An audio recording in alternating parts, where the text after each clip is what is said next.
Dear pastors, ladies and gentlemen, I greet you all in the mighty name of our Lord Jesus Christ. I am Apostle Umar Mulinde.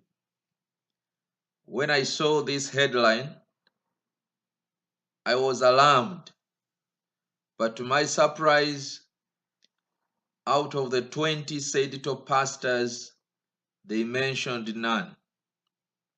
Now, I ask you to extensively share this clip until it reaches Mr. Robert Kabusenga, and I want him to know that he is embarking on a very dangerous mission. This is totally wrong and unacceptable. Let him mention those 20 top pastors, or else he is also fake. Why write such alarming and unfounded headline in a national newspaper? Nobody expected Mr. Robert Kabusenga to stoop so low to this level of publishing fake news, more so using state-owned media. Be warned, Mr. Robert Kabusenga. Balokole, especially in Uganda, are not a joking matter. I must remind you that when Balokole looked like nobodies in Uganda, we were fought so much by biased reporting against us through prominent newspapers of that time, such as Ngabo and Munno, even later on Teddy Sezche's Uganda Confidential. But where are they now? Can you check and tell us how they ended? Don't invite your own miserable downfall. Now everybody should know that Balokole in Uganda are victims of fake news and negative propaganda. I think it's justified by this state, Balokole in Uganda, to promise never to buy New Vision for a while. It's not true that all Pentecostal Balokole born-again pastors are criminals, conmen, bafere. We are not bafere. We are responsible men and women doing an honorable work of feeding God's people. We are not conmen.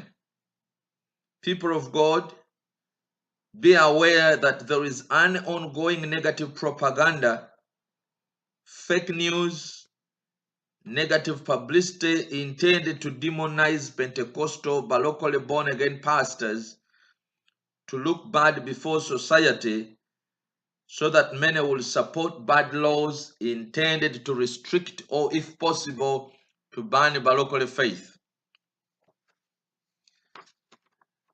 This is all propaganda to justify their sectarian law, which they want to use as a weapon against the church. We shouldn't fall prey to this anti-Balokole propaganda. Actually, there are very few false pastors and cult churches than the right ones. On record, members of other religions have committed unimaginable crimes. But all we hear is that it's not good to generalize the whole Muslim community for acts of terrorism done by a few individuals of their congregation. So if it's not good to generalize the whole Muslim community for acts of terrorism done by members, even some convicted leaders of their faith, why finding it good to generalize the whole born-again Balokole faith for allegations against a few individuals, even before investigating to establish the truth?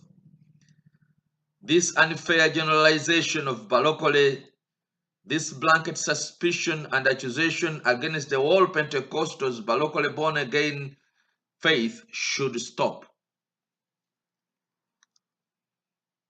It's now very clear that some Ugandan citizens, politicians, and security officials erroneously harbor a hatred towards Pentecostal but locally born-again pastors.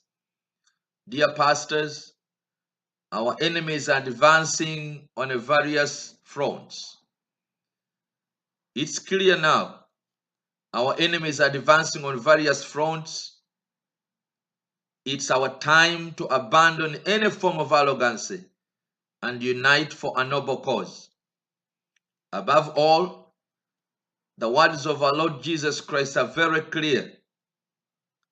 In Matthew 16, verse 18, he said, I will build my church upon the rock, and the gates of hell shall not prevail against it. We are so solid and very confident, knowing that no weapon that is formed against us shall prosper, and every tongue that shall rise against us in judgment we shall condemn. Isaiah 54 and verse 17. I love you all, wishing you the best. In the name of our Lord Jesus Christ, Shalom.